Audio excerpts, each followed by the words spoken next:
도대체 포괄적 차별금지법이 무엇인데 지금 한국교회가 난리가 났습니다. 아니, 정부도 난리가 났습니다. 차별금지법을 통과시키려는 정부 여당과 순교를 각오하며 반대하는 교회와 첨예한 대립을 하고 있습니다. 이 시기에 코로나 바이러스 때문에 교회 소그룹 모임을 금지시킨다고 했는데 실제 교회 모임에서 감염된 자가 어느 정도인가? 전체 확진자 중에서 1.8%입니다. 그리고 또 예배 때문에 감염된 자는 0.0051%입니다. 한국 교회 중에 이렇게 확진자 발생 교회는 22개로서 0.025%입니다. 그럼에도 불구하고 교회가 마치 코로나 바이러스의 감염의 주된 원인인 것처럼 언론은 보도하고 있고, 그리고 이 보도를 근거로 해서 교회 각종 소그룹 모임을 금지시키는 그 숨은 진짜 의도가 어디 있는지 민감한 시기에 한국 교회는 참 여러 가지 이렇게 오해 내지는 여러 가지 추측을 하고 있습니다. 요즘 포괄적 차별금지법 때문에 찬반의 그런 여론이 아주 팽팽하게 맞서고 있습니다.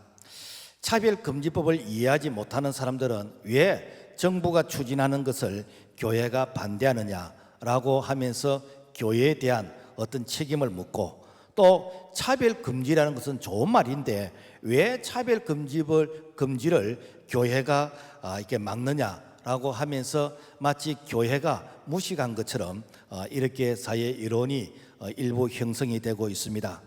자, 이런 문제는 어떤 관점에서 어떤 시각에서 접근하느냐에 따라서 사실은 이 문제가 될 수가 있고 문제가 아닐 수가 있습니다. 세상에서는 뚜렷한 기준이 없습니다. 이데올로기, 어떤 이념과 어떤 사상 아니면 느낌이 그들의 어떤 기준이 됩니다. 그렇지만은 기독교는 온천하는 변할지언정 1.1획 변함이 없는 하나님의 말씀이 절대 가치 기준인 것입니다.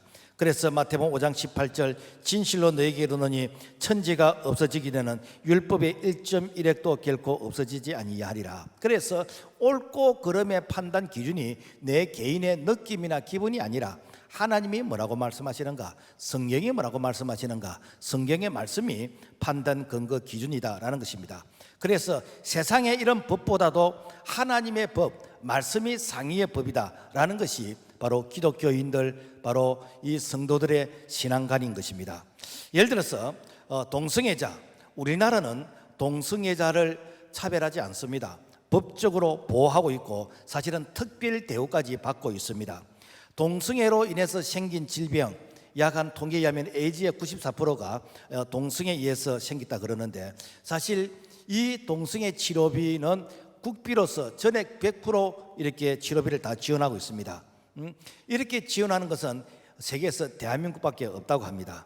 뿐만 아니라 영화나 드라마나 심지어는 학교 공교육에서까지 이 동성애에 대해서 아주 아름다운 모습으로 미화를 시키고 있습니다. 그런데 내 자녀에게 부모가 가정교육으로서 내 자녀를 향해서 너는 동성애 하면 안 돼, 너는 이게 남자는 여자와 결혼해, 여자는 남자와 결혼해 라고 하면서 이 동성애에 대한 해모스러운 이런 말을 한다거나 이 동성애가 성경에서 죄라고 말을 하게 되지면은 처벌을 받게 된다라는 것입니다. 이것이 바로 소수를 위한 절대 다수의 역차별인 것입니다. 그래서 이 포괄적 차별금지법이 이렇게 제정이 되어지면은 무조건 동성애는 좋다고 말해야 되는 것이고 무조건 문제가 없다고 말해야 되는 것이고, 누가 물으면 괜찮다라고 앵무새처럼 말을 해야 되는 것이 바로 차별금지법 속에 들어있는 독소의 그 내용 조항이다라는 것입니다.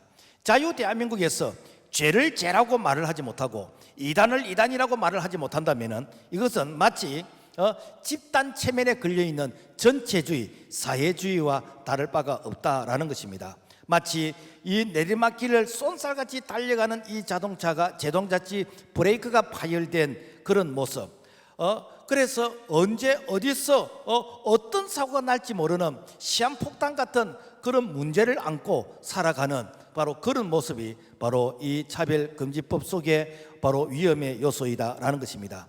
이에 대해서 교회는 이렇게 중심을 잡아야 됩니다.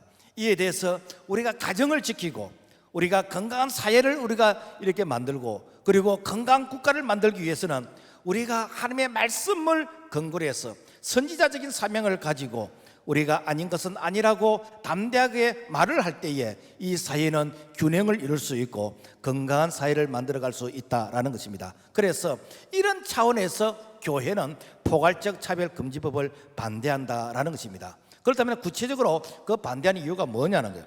첫째, 하나님의 창조 질서라는 것이죠. 그래서 하나님은 남자와 여자를 창조하셨습니다. 창세기 1장 17절 하나님이 자기 형상 곧 하나님의 형상대로 사람을 창조하시되 남자와 여자를 창조하시고 하나님께서 각종 동물을 종류대로 창조하시고 그리고 이 사람을 남자와 여자를 창조하시고 하나님 보시기에 심히 좋았더라라고 말씀하셨습니다. 그런데 이 동성애자들은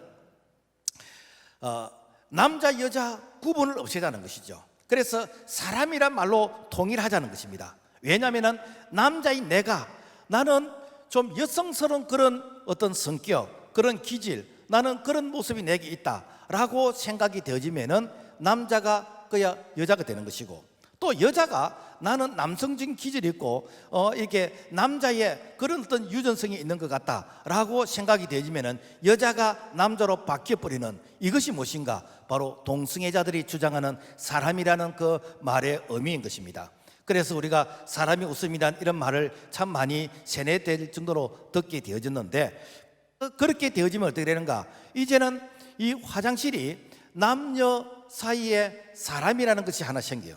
그러면 거기에 이제 남자도 내가 여자라 생각하고 들어갈 수 있는 것이고, 여자도 나는 남자라고 생각하는 사람은 들어갈 수 있는 것이고, 그 목욕탕도 나는 내가 여자라고 생각되어지면은 남자도 이제 여자 목욕탕에 들어갈 수 있는 것이고, 여자도 나는 내가 남자라는 생각이 들면은 남자 목욕탕에 들어가게 되지는 바로 이러한 그야말로 사람이란 이 말 속에 그야말로 엄청난 사회 질서가 혼란스럽고 뿐만 아니라 오늘 우리가 이 가정이 혼란스러운 그런 위기에 처할 수 있다라는 것입니다. 그리고 하나님은 축복하시는 원리가 바로 남자와 여자가 가정을 이룰 때인 것입니다. 마태복음 19장 5절 말씀하시기를 그러므로 사람이 그 부모를 떠나서 아내에게 합하여 그 둘이 한 몸이 될지니라 하신 것을 읽지 못하느냐? 그런즉 이제 둘이 아니요 한 몸이니. 그래서 결혼은 남자와 여자가 둘이 만나는 것입니다. 남자와 여자가 만나야 자녀를 낳는 것이고 생육하게 되는 것이고 번성하게 되어지는 것입니다. 요즘같이 출산율이 낮은 이러한 때에 그래서 남자가 남자 동성끼리 결혼하고 여자가 여자끼리 동성끼리 결혼하게 되어지면은 바로 인구 절벽의 이 시대에 대가 끊어지게 되는 것이고, 이것은 심각한 사회에 이런 불균형을 이렇게 만들 수 있다라는 것입니다. 따라서 이 양성, 남성과 여성의 이 만남을 통해서 가정을 이루는 것은 이거는 하나님께서 축복하신 제도인 것이고, 하나님께서 이 사회를 하나님께서 건강한 사회로 만들어 가시는 하나님의 섭리의 바로 축복의 원리이다라는 것입니다. 그래서 창세기 1장 28절 하나님이 그들에게 복을 주시며 하나님이 그들에게 이르시되 생육하고 번성하며 땅에 충만하라, 땅을 정복하라. 그래서 하나님은 반드시 이 문화적인 이 사명을 바로 이 남자와 여자의 이 가정 결혼을 통해서 이 사명을 완수하기를 원하시는 것이 바로 하나님의 이 창조의 질서인 것이고 축복의 원리이다라는 것입니다. 그리고 이 동성애는 하나님이 성경에서 금지하셨다라는 것입니다. 창세기 19장 4절 그들이 눕기 전에 그 성 사람 곧 소돔 백성들이 노소를 막론하고 원거리에서 다 모여 그 집을 애워싸고 롯을 부르고 그에게 이르되 오늘 밤 너에게 온 사람들이 어디 있느냐 이끌어내라 우리가 그들을 상간하리라. 소돔 성에 밤에 어떤 사람들이 왔어. 그런데 동네 사람들이 와가지고 그 사람들을 끄집어내라, 우리가 상간하겠다. 이게 상간이란 이 말은 뭔가 하면은 이것은 히브리어로 야다라는 이런 동사인데, 이것은 내가 지식으로 아는 것이 아니고 경험적으로 아는 것이요. 그래서 내가 그 남자와 내가 상관한다는 것은 남자와 동성끼리 이 섹스를 통해서 내가 이렇게 이 체험을 하겠다는 것입니다. 그래서 이 야다는 이 동사가 우리가 신약 성경에서도 이 천사가 마리아에게 와서 은혜를 입은 자여 그러면서 너 이게 성령으로 잉태해서 사내를 낳을 것이다 라고 이렇게 이 가브리엘 천사가 이게 마리아에게 알려줍니다. 이때 마리아가 이런 말합니다. 나는 사내를 알지 못하는데 어떻게 내게 그런 일이 있겠습니까? 여기서 알지 못한다 이 말은 뭔가 하면은 내가 남자가 어떤 자인지 지식으로 알지 못한다는 뜻이 아니고 경험해 보지 안 했는데 어떻게 내가 이렇게 아이를 낳겠습니까? 그런 뜻입니다. 그러니까 이미 구약 시대에 이 동성애가 있었다는 것입니다. 그래서 이 동성애는 가정한 일이라는 것입니다. 레위기 18장 22절의 말씀 보면은 너는 여자와 동침한 같이 남자와 동침하지 말라 이는 가정한 일이니라. 누구든지 여인과 동침하듯 남자와 동침하면 둘 다 가정한 일을 행한 저 반드시 죽일지니 자기 피가 자기에 돌아가라. 이 가정하다 이 말은 부끄러운 일이다. 이건 부정한 일이다. 그래서 구약 시대는 이 동성애를 하는 이런 자들을 사형에 해당된다라고 했습니다. 이 말은 뭔가 하면은 철저하게 이런 것을 단절시키라. 이런 문화를 만들지 말라. 이것은 가정과 사회를 파괴하는 것이기 때문에 철저하게 단절해라 라는 것입니다. 뿐만 아니라 여호와께서 쫓아내신다 그랬어요. 열왕기상 14장 24절 그 땅에 또 남색하는 자가 있었고 여호와께서 이스라엘 자손 앞에서 쫓아내신 국민의 모든 가정한 일을 무리가 본받아 행하였더라. 이게 남색하는 자 이 말은 뭔가 하면은 이거는 동성애자다라는 것입니다. 이때 유다왕 여호사밧은 남색하는 자를 그 땅에서 다 쫓아내라. 절대로 그 땅에서 무리를 지어서 그래서 잘못된 문화와 전통을 형성하지 못하도록 완전히 쫓아내라 라는 것입니다. 그리고 이 동성애자는 하나님의 나라의 유업을 받지 못한다. 고린도서 6장 9절과 10절의 말씀 보면은 불의한 자가 하나님의 나라를 유업으로 받지 못할 줄을 알지 못하느냐. 미혹을 받지 말라. 음행하는 자나 우상 숭배하는 자나 가늠한 자나 탐색하는 자나 남색하는 자나 하나님의 나라를 유업으로 받지 못하리라. 이게 남색한다, 이 동성애 하는 자, 이런 자들은 하나님의 나라, 즉 이렇게 이 구원을 받지 못할 뿐 아니라 이런 자들은 이렇게 지옥 간다라는 것입니다. 이처럼 성경 말씀, 하나님의 말씀은 이 동성애에 대해 철저하게 단절하고 있고 이것은 아주 무서운 죄악이다라는 것을 우리에게 교훈적으로 말씀해 주고 있는데 바로 이런 동성애가 오늘 우리 사회에 법적으로 보호를 받으면서 아주 무서운 속도로 이렇게 확산되고 있다라는 것입니다. 특히 그 인권이라는 그 이름으로서 이 동성애 이 소수자를 이 보호해 주고 있는 이런 부분, 그래서 보호 차원에 끝나서 이제는 그들을 향해서 눈을 크게 뜬다거나 그들을 향해서 내가 비웃으면 법으로 처벌하겠다라는 것까지 이제는 발상하고 있는 것이 바로 이것이 차별금지법의 내용의 독소조항이다라는 것입니다. 그래서 엄밀한 의미에서 이 동성애는 어떤 특별 보호 대상이라기보다는 사실은 사회에서 계몽해야 되는 것이고 그들을 치유하기 위해서 참 애를 써야 되는 것이고 사회가 그들을 품으면서 그들이 이렇게 가정으로 돌아올 수 있도록 우리가 애를 써야 되는 것이지 이것을 이게 법이 건장하면서 그들을 특별 대우를 해주는 것은 바로 오늘 우리가 수용할 수 없다라는 것입니다. 자, 그렇다면은 차별 금지에 대한 우리가 이해와 그리고 역차별은 무엇인가? 최근 국회 개헌특위 헌법 36조 1항에 보면은 양성평등이란 이 말을 삭제하고 성평등으로 바꾸자는 그런 의견이 나왔습니다. 우리가 얼핏 들으면은 이 양성평등보다도 성평등이라는 말이 훨씬 더 세련된 말처럼 보이고 이 성평등의 말이 훨씬 더 우리에게 친근감 있게끔 들릴 수 있는 뉘앙스가 있지만은 여기는 아주 무서운 이 속에 그야말로 그 국민을 기독교인들을 기만하는 바로 그런 내용이 그 속에 포함되어 있다라는 것입니다. 우리가 양성이라 그러면은 바로 남성과 여성을 이야기합니다. 이것은 생물학적인 성을 말하는 것입니다. 그래서 우리가 성별을 구분할 때 뭐 남자, 여자 뭐 우리가 이게 클릭을 하죠. 그런데 여기서 성평등이라는 것은 젠더인데 이거는 불특정 다수의 사회적인 성, 심지어는 제3의 성, 동물의 성까지도 다 포함하는 것이 바로 이 성평등인데, 그래서 이 성평등이라는 이 말 속에 이 동성애 차별 금지를 그 속에다가 포함시키는 것이 바로 이 성평등이라는 이 포장지이다라는 것입니다.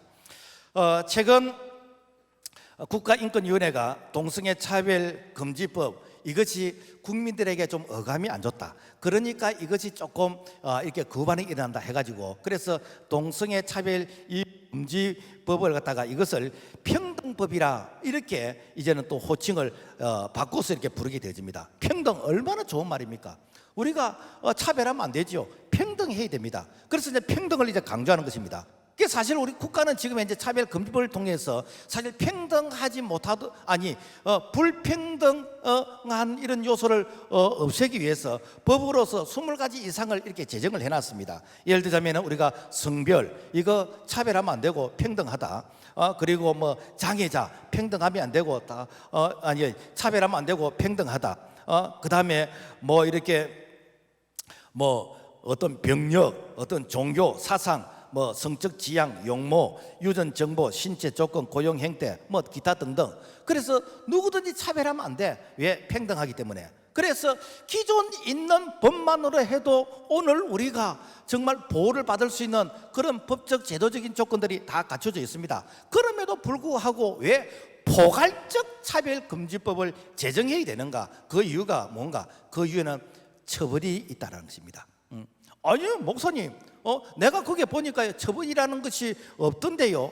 이것은 법적인 해석으로 들어간 거예요. 그러니까 이 법적인 해석에 들어가면은 이것이 이제는 처벌 이제 내용으로 이렇게 이 법원에서 이 판단을 하게 되지는 부분인데, 자, 그래서 이 차별금지법에 들어가게 되지면은 거기에서 되는가? 이제는 시정명령 이 있게 되는 것이고, 그리고 이행 강제금이 있게 되는 것이고, 징벌적 손해배상이 있게 되는 것이고, 행사처벌이 있게 되는 이런 강력한 제재를 통해서 그들의 특권을 보호하기 위해서 이제는 절대 다수가 차별을 받게 되지는 바로 이런 현상이 된다라는 것입니다. 예를 들어서 내가 이 동성애자를 향해서 별 생각 없이 이렇게 여성스럽네, 요즘 이렇게 이게 얼굴이 좋네라고 하면서 했던 이 말이, 내가 듣기로는 이것이 어떤 수치심, 어떤 모욕감, 내가 자존심이 상한다라는 이런 주관적인 감정의 느낌이 들었다라고 하면은 이것을 이제 법에 이렇게 고소하게 되지면은 법원에서 당신이 왜 이 동성애를 향해서 수치심을 느끼게 했습니까? 라고 하면서 그러면서 법적인 책임을 묻게 되는 것입니다. 그래서 이 법이 제정되면은 일반 국민들에게 표현의 자유가 금지되는 것이고, 그리고 절대 다수가 그야말로 이 마스크를 이렇게 쓴 것 같이 이제는 자기의 어떤 이 그 표현이 이제는 그 제한되게 되지는 바로 이런 역차별을 받게 되진다라는 것입니다. 그래서 동성애에 대한 어떤 그런 얘기들, 그래서 동성애를 하면은 에이즈의 감염률이 높다든지, 남자가 이렇게 남자를 며느리로 데리고 오면은 안 되고, 여자가 여자를 이렇게 사위로 데리고 오면 안 되고, 그렇기 때문에 너희들은 이렇게 반드시 이성끼리 결혼해야 된다, 이런 말을 하게 되어지면은 이런 것이 무엇인가? 처벌 대상이 되는. 그래서 민형사 책임으로서 2년 이하의 징역, 1천만 원 이상의 벌금과 손해배상을 이제 부담해야 되는 것이고, 그리고 국가인권위원회는 그 정한 기간 내에 시정명령의 내용을 이행하지 않으면 3천만 원의 이런 이행 강제금을 부과할 수 있다라는 것이 무엇인가? 차별금지법에 바로 우리가 염두하는 부분이다라는 것입니다. 그래서 우리가 신앙과 양심과 학문과 이런 표현의 자유를 우리가 침해당하고, 그래서 절대 다수의 국민이 범법자가 되어지는 바로 이런 법이 바로 포괄적 차별금지법이다라는 것입니다. 그래서 이 동성애는 이것은 사실 유전적인 것도 아니에요. 이거는 선천적인 것도 아닙니다. 그냥 내가 성적 지향인 것입니다. 내가 나는 여자가 되고 싶다, 나는 남자로서 행동하고 싶다, 성적 취향인 것입니다. 나중에 이 부분에 대해서 좀 이렇게 살펴보겠습니다만, 미국 하버드 대학에서 이것이 정말 유전적인지, 이것이 선천적인 것인지, 이것을 이렇게 유전 인자를 통해서 연구해 보니까 전혀 사실 무관이더라는 것입니다. 자, 그래서 이 동성애에 관련된 이런 부분에 대해서 자녀가 부모에게 물어도 부모가 여기에 대해서 정확하게 대답을 해줄 수 없어요. 예를 들어서 어떤 동성끼리 남자가 이제 어떤 그런 성적인 그런 쾌락을 이렇게 즐겨. 그런데 밖에 나와서 아이들이 보는 가운데서 이렇게 좀 불쾌한 그런 행동을 해. 그래서 아이가 엄마에게 물어봅니다. 엄마, 왜 남자가 남자끼리 저렇게 부둥켜 하고 뽀뽀를 하고 왜 저렇게 하지요? 왜 남자가 여자 옷을 입고 이렇게 뭐 치마를 입고 힐을 신고 저렇게 있지요? 엄마, 좀 이상해요. 이렇게 물어보면은 엄마가 아이에게 그래, 저 사람들은 좀 나쁜 사람이야, 저 사람들 좀 이상한 사람이야, 남자는 이렇게 여자와 결혼해야 되는 것이고 남자가 여자 옷을 입으면 안 돼, 너는 앞으로 크면 절대 그러면 안 돼, 라고 하면서 이런 말을 부모가 자녀에게 교육적인 차원에서 이야기를 해주면은 이것은 무엇인가? 바로 이 성적 지향에 대한 차별 금지에 해당이 된다는 거죠. 그래서 이런 사람들은 재판을 받아서 벌금 500만 원, 사회봉사 40시간, 그리고 구청에서 후천적 성에 대한 이해, 동성애는 선천적인 것이다 라는 이런 주제로서 20시간의 이런 교육 이수를 받아야 되는 거예요. 이것은 소수를 보호하기 위해서 절대 다수의 국민을 차별하게 되지는, 역차별하게 되지는 바로 이런 현상이 생긴다라는 것입니다. 그럼 어떤 분이 이런 얘기합니다. 목사님, 아직 말이죠, 법도 만들어지도 않았는데 벌써 너무 이렇게 오버하는 것이고 걱정하는 거 아닙니까? 이미 이 법을 시행하고 있는 유럽이나 그리고 이게 미국 같은 경우에는 벌써 이런 사례들이 엄청나게 많이 쏟아져 나오고 있습니다. 예를 들어서 미국에는 이제 주 정부마다 이게 이제 법이 이제 다르니까, 미국 같은 경우에는 이 무슬림은 돼지고기를 안 먹어요. 그래서 이 무슬림이 돼지고기를 팔지 않는 거, 이거는 다 이해를 하고 인정을 합니다. 힌두 교인들은 그들은 쇠고기를 먹지 않습니다. 그래서 그들은 스테이크를 팔지 않는 거, 이거 누구나 다 인정합니다. 신이 없다는 무신론자가 크리스마스 때에 이 케이크를 팔지 않는 거, 이것도 이해하고 인정을 해줍니다. 그러나 기독교인이 종교적인 신념 때문에 이 동성애자가 요구하는 케이크를 팔지 않으면 처벌을 받게 되는 것이요. 실제로 이런 처벌을 받아서 그래서 직장도 잃고 이 소송의 비용 약 우리 돈으로 하면 1억 9천만 원 정도 이런 이렇게 불이익을 당한 이런 사례가 2013년 미국에 있었고, 그리고 동성애자들이 이 결혼 주례를 부탁했는데 이것을 거부한 이게 목사가 감옥에 들어가게 된 이런 사례가 아주 수두룩하게 있습니다. 영국도 마찬가지요. 영국도 이 빅토리아 웨스트라 이 분은 의사인데 이분이 무슬림에게 참 이런 책도 좋은 책이니까 한번 읽어보라고 건네준데 그것이 기독교 서적이었어요. 그래서 무슬림에게 기독교 서적을 이렇게 제공했다. 종교 차별 금지인데 이렇게 서적을 제공했다. 그 이유로 인해서 이 의사 자격 정지를 이렇게 당하게 되지는 뿐만 아니라 유치원 한 부모는 아이들에게 이 결혼관을 가르칠 때 아이들에게 남자와 여자가 아름다운 결혼을 하는 이런 모습을 가르쳤어. 그런데 동성끼리 그 결혼을 가르치지 않았어. 그러니까 동성끼리 결혼을 가르치지 않았다는 그 이유로 파면을 당하게 되었습니다. 그리고 각 교사는 동성애는 이것은 죄라고 했던 그 말 때문에 해고를 당하게 되어지고, 그리고 회사 다니는 한 사람은 자기가 액세서리로 십자가 목걸이를 하고 이렇게 다니는데, 그런데 이 십자가 목걸이는 이런 종교 이 차별에서 이거는 금지 사항인데, 그래서 십자가 목걸이를 계속해서 했다는 그 이유 때문에 어떻게 되는가? 회사에서 해고를 당하게 되는. 그런데 무슬림은 히잡을 쓰고 그들은 일평생 동안 다녀도 아무런 제재를 하지 않습니다. 왜? 그들은 소수라는 이유 때문에 소수는 정의인 것이고 다수는 이렇게 불이익을 당해도 된다는 그런 사회적인 이런 뉘앙스가 이제는 그 배경에 뿌리를 내리고 있다라는 것입니다. 우리나라 동성애자들은 사실 성소수자라는 이런 말을 많이 강조를 합니다. 그래서 소수자라는 이런 말을 들으면 얼핏 듣기에 우리가 그들은 사회적인 약자인 것이고 그들은 마치 어떤 피해자인 것처럼, 그래서 우리는 그들을 늘 이렇게 보호해 줘야 된다라는 그런 어떤 뉘앙스가 아주 우리에게 강하게 다가오고 있습니다. 사실 그들은요 실질적으로 엄청난 특권을 누리고 있습니다. 사실 우리가 이 코로나 바이러스 때문에 얼마나 많이 참 이렇게 애를 쓰고 긴장을 하고 있습니까? 그래서 코로나 바이러스가 이렇게 어떤 확진자가 발생했다 그러면은 어떤 이렇게 학원이나 아니면은 무슨 노래방 아니면은 어떤 교회 실명을 다 이렇게 밝히면서 그 사람들의 동선을 다 이렇게 공개를 합니다. 그런데 얼마 전에 이태원 게이 클럽과 그리고 블랙 수면방에서 이 동성애자들이 확진자가 생겼어.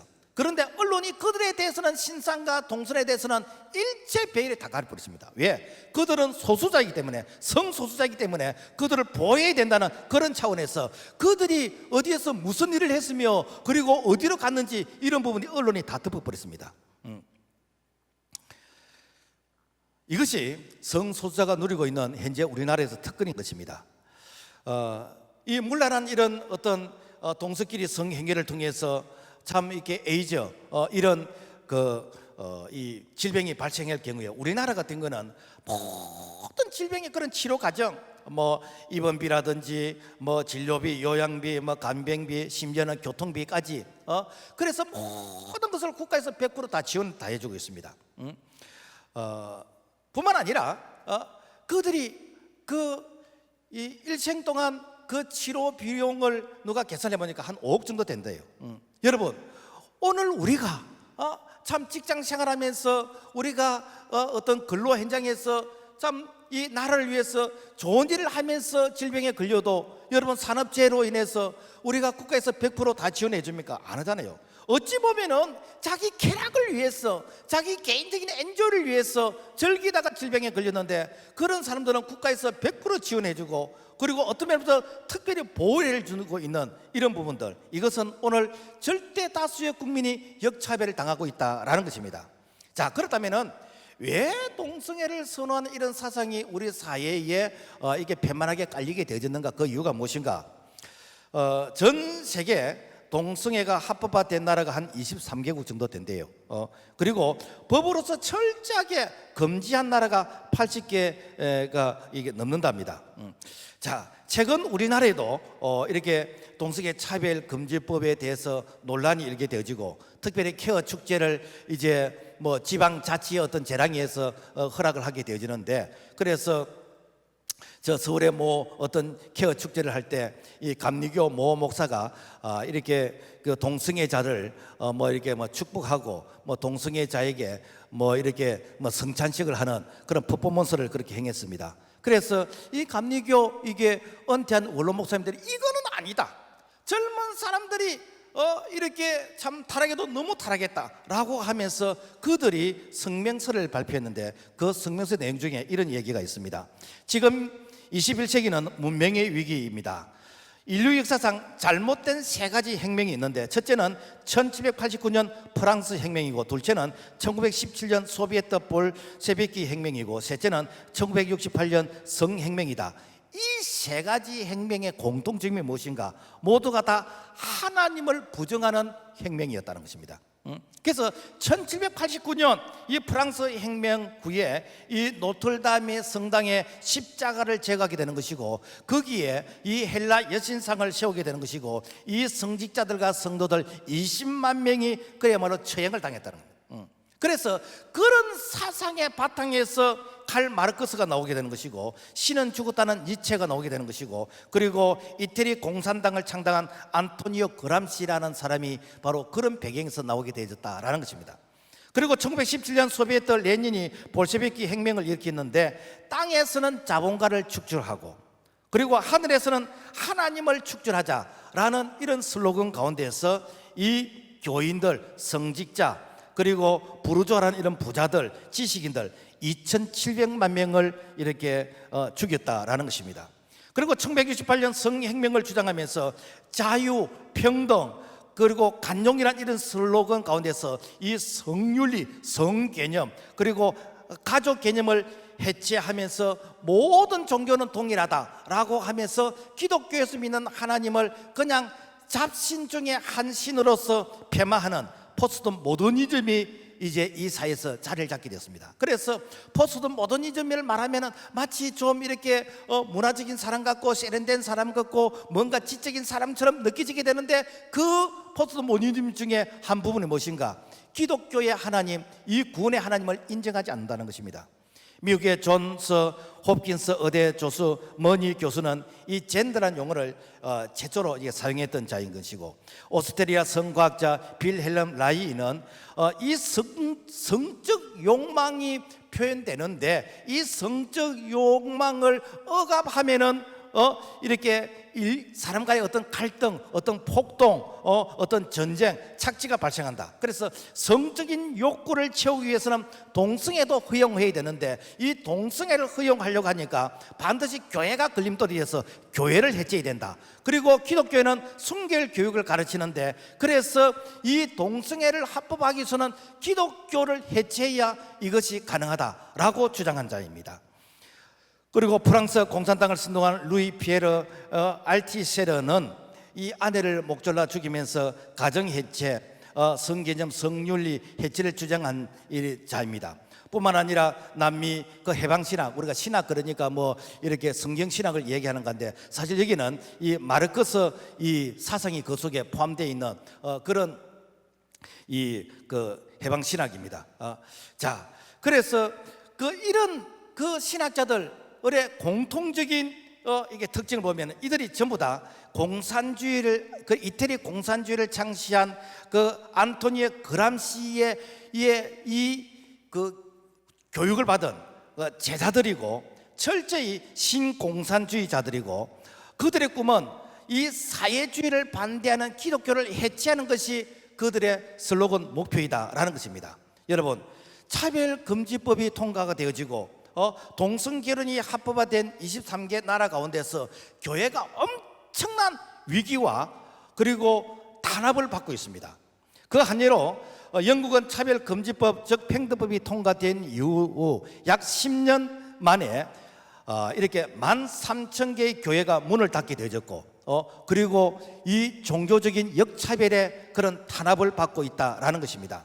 안타까운 것은 오늘날 사실은 우리가 이런 팩트, 사실의 그 깊이 있는 전문성을 이렇게 모르다 보니까 마치 차별금지하면 차별금지하면 안 되죠. 여러분, 차별하면 안 됩니다. 그래서 참 이렇게 좀 좌파 성향의 사람들은 이 용어 선택, 이 단어 선택, 이걸 너무 잘하는 거예요. 이 선택 가운데서 우리가 이렇게 참 속을 수 있는 그런 이렇게 단어들이 참 너무 많이 있는데, 그래서 이 차별금지, 성소수자 인권을 보호해야 된다는 이런 어떤 슬로건 가운데서 참 많은 분들이 여기에 이렇게 동의를 하고 있습니다. 어찌 보면은 제2의 신사참배 같은 그런 현상이 오늘 이 시대에 우리 사이에서 나타나고 있다라는 것입니다. 여러분, 신사참배가 무엇이었죠? 1938년 저 평양 서문박 교회에서 제27차 이 장로교 총회가 열리게 되었습니다. 그 총회에서 일본의 그 신을 이것을 숭배하는 것을 교회가 이제 가결하는 것입니다. 그런데 이미 불교나 천주교나 다른 종교는 그 일본의 탄압에 굴복해서 다 동의 찬성을 했습니다. 그리고 장로교 중에서도 절대 다수의 많은 교회들이 여기에 굴복에 못 이겨서 찬성을 했습니다. 이 역사의 자료에 의하면은 이 경남노예, 그때는 부산이 다 경남이었습니다. 경남노예에서만 아니요라고 하면서 이 반대 의사를 밝히게 되어졌는데, 한국 교회 수치 중에서 가장 수치스러운 게 무엇인가? 바로 일본 이 귀신에게 이렇게 굴복했던 교회 역사이다라는 것입니다. 그런데 오늘날 그런 현상이 다시 재현되고 있습니다. 오늘날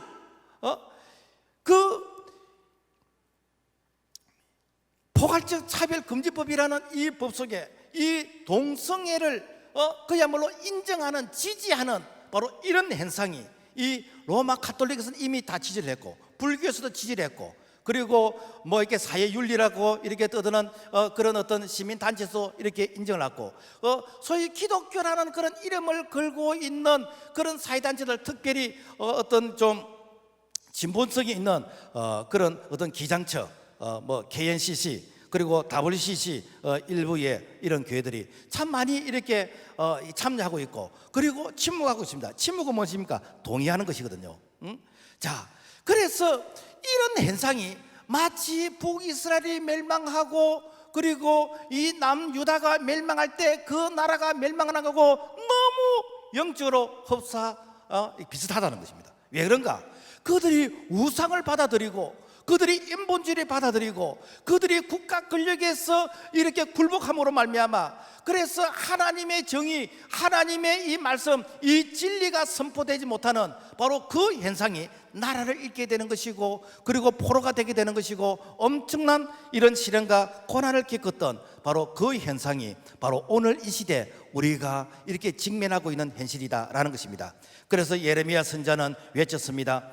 예레미야가 1장 12절, 지나가는 모든 사람들이여 너희에게는 관계가 없는가? 나의 고통과 같은 고통이 있는가? 볼지어다. 너희에게 직접 지금 현재 어떤 피해가 없다 해가지고 나는 안 된다, 그런 소리 하지 말라는 거예요. 그래서 1차가 무너지면 2차 무너지고 2차 무너지면 3차 무너지고 너희들 가정도 안전하다고 보장하지 못한다는 것입니다. 여러분, 포괄적 차별 근거 정치 문제 아닙니다. 이것은 진보 보수 문제 아니에요. 이해관계 문제가 아닙니다. 진리와 불의의 문제입니다. 복음과 사회 악과의 이게 문제인 것입니다. 우리가 여기에서 무너지게 되어지면 가정을 지킬 수가 없어요. 이 사회를 지킬 수가 없습니다. 나라가 병들게 되어집니다. 우리가 불의를 진리라고 말할 수 없습니다. 그렇다고 해서 우리가 동성애자를 미워하는 거 아닙니다. 그들을 이렇게 법적으로 그들을 이렇게 동성애를 합법화시키고 그리고 이 동성애에 대해서 개인적인 그런 어떤 이 신앙의 어떤 자유, 표현의 자유를 금지시키는 이것이 바로 문제일 뿐인 것입니다. 여러분, 성경은 이 평등법에 의해서 불온 서적이 될 수가 없습니다. 예수를 믿어야 구원한다라는 것은, 이것은 주님 오실 그때까지 이것은 진리인 것입니다. 절대로 이것이 종교 차별의 이 처벌의 대상이 될 수가 없습니다. 그러므로 말미암아 우리가 정확하게 알아야 됩니다. 우리가 팩트를 정확하게 알고 내 자녀를 지키고 내 가정을 지키고 우리 사회를 지키고 그리고 교회를 지키고 우리가 이 나라 민족을 지켰어. 그래서 주님 오시는 그날까지, 그래서 정말 이렇게 오염되지 않는 이런 우리의 문화 그리고 전통 그리고 신학을 우리 다음 세대에게 물려주는 일에 우리가 정말 핵심적인 그런 역할을 감당해야 될 줄로 믿습니다. 우리가 이 영상을 보고 제가 마무리하겠습니다.